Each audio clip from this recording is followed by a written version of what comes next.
Hello students, प्रश्नावली 13.8 में आगे बढ़ते हुए अब हम करेंगे इसका प्रश्न 4। तो चलिए सबसे पहले प्रश्न पढ़ लेते हैं। इसमें दिया है कि चंद्रमा का व्यास पृथ्वी के व्यास का लगभग 1/4 है। चंद्रमा का आयतन पृथ्वी के आयतन की कौन सी भिन्न है। अब देखो इसको, अब अगर हम यहाँ पे समझें पहले तो जिस चंद्रमा का व्यास पृथ्वी के व्यास का 1/4 है, मतलब पृथ्वी इसे मान लो और पृथ्वी से चंद्रमा बहुत छोटा है, ये मान लो। तो अगर पृथ्वी का व्यास अगर हम d मानेंगे तो चंद्रमा का व्यास 1/4 है। मतलब चंद्रमा का जो व्यास है वो पृथ्वी के व्यास का 1/4 है। तो पृथ्वी का व्यास अगर d है तो उसका 1/4 जो है यानी कि d/4 ये हो जाएगा चंद्रमा का व्यास। ठीक है, समझ में आया कि नहीं। तो इसी तरीके से आप लिखोगे सबसे पहले कि माना पृथ्वी का व्यास d है तो चंद्रमा का व्यास d/4 होगा। माना पृथ्वी का व्यास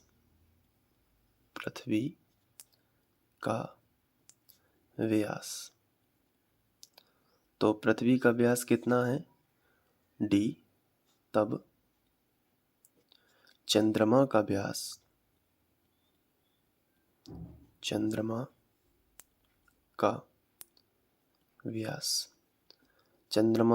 होगा d/4। मतलब ये क्वेश्चन में ऐसा लिखा है। तो चंद्रमा का आयतन पृथ्वी के आयतन, मतलब चंद्रमा का भी आयतन निकालना है और पृथ्वी का भी आयतन। तो यहाँ पे आयतन निकालने के लिए त्रिज्या की जरूरत होगी, तो हम पृथ्वी की त्रिज्या पहले निकाल लेते हैं और फिर चंद्रमा की त्रिज्या।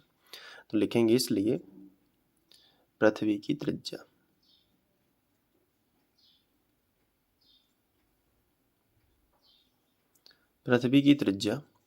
पृथ्वी के व्यास की आधी होगी। तो पृथ्वी का व्यास कितना है d, तो इसका आधा कर लो d/2।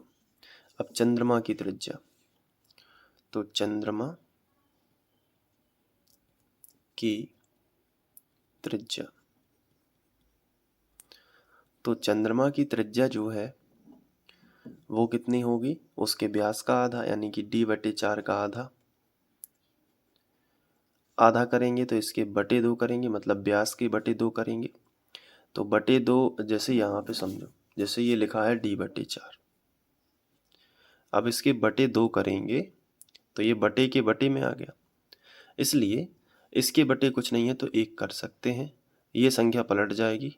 तो 2/1 को गुणा में हम लिख सकते हैं 1/2, तो 4 दूनी 8 आ जाएगा, तो d/8 होगा। दूसरे तरीके से ऐसे समझ सकते हैं कि d/4 लिखा है, इसके बटे 2 ना करके बटे 2 मतलब यहीं पे 2 कर सकते हैं, मतलब बटे बटे भाई भाई तो गुणा में आ जाते हैं, तो d/ कितना होगा 8। तो ये चंद्रमा की त्रिज्या होगी।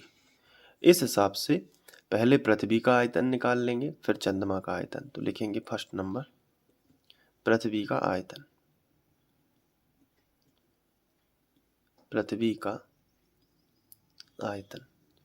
पृथ्वी का आयतन क्या होता है 4/3 पाई r घन। अब ये तो पृथ्वी गोलाकार है इसलिए गोले का आयतन, लेकिन इसमें मान रखेंगे तो 4/3 पाई r का मान कितना है, पृथ्वी की त्रिज्या कितनी है d/2, तो r की जगह पर कितना रख लो d/2 और इस पर क्या लगा लो घन।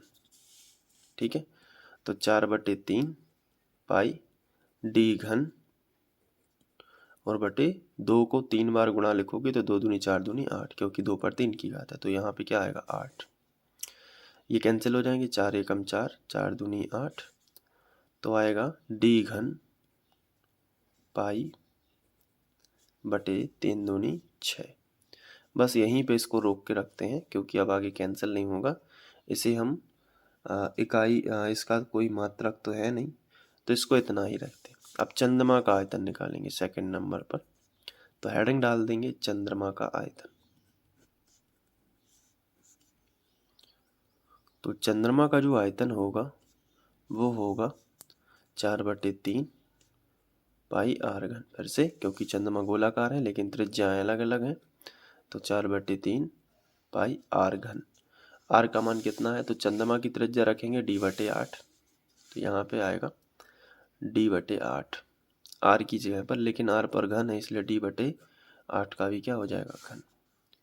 तो 4/3 ज्यों का त्यों, पाई ज्यों का त्यों, डी पर घन है इसलिए डी घन, और 8 अठंगे देखो 64, और 64 गुणित 3, 64 गुणित 8 करना है, तो हम करेंगे 64 गुणित 8, तो ये आएगा 512। ठीक है, अब ये 4 से ऊपर नीचे से कैंसिल होगा, 4 एकम 4, 4 एकम 4, बचा 1, हो जाएंगे 11, तो 4 दूनी 8, बचा 3, और 8 चौके 32, तो कितना आया 128। तो हम क्या लिख सकते हैं इसको, पाई डी घन और बटे 3 गुणित 100, तो 12 दिया 36। इसको ऐसे कर सकते हैं, देखो 128 जो आया है ना, इसको हम 128, हाँ 4 गुणित 128 ही लिख लो, या 3 गुणित 128, क्योंकि ये 3 है, तो 3 गुणित 128।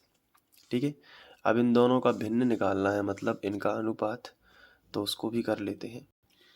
इनका भिन्न इस तरीके से निकालना है, जैसे पाई डी घन ज्यों का त्यों, नीचे 3 है तो 3 ज्यों का त्यों।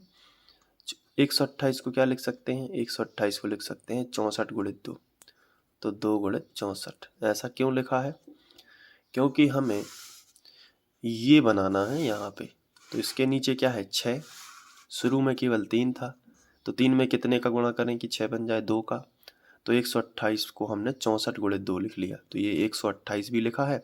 अब ये 3 दूनी के कितने हो जाएंगे 6, तो पाई डी घन बटे ये क्या हो जाएगा 6, और गुणित कितना होगा 64, तो पाई डी घन बटे 6, ये किसका आयतन है, देखो यहाँ पे पाई डी घन बटे 6, ये तो किसका है, ये तो पृथ्वी का है, तो और ये 1 बटे ऊपर कुछ नहीं, तो 1/64, तो इसको ऐसे लिख सकते हैं कि ये किसका आयतन है, पृथ्वी का, तो पृथ्वी का आयतन इसकी जगह पर हिंदी में लिख लिया पृथ्वी का आयतन, और 1/64 आगे लिख लिया। तो ये जो है इसकी भिन्न निकल गया है, ये कि जो चंद्रमा का आयतन है वो पृथ्वी के आयतन का 1/64 गुना है। ठीक है, तो इस तरीके से हम लिख सकते हैं, चंद्रमा का आयतन पृथ्वी के आयतन का 1/64 गुना है। तो अब आप चाहें तो इसे नोट कर सकते हैं, इसके लिए मैं आपको शुरू से दिखा देता हूँ।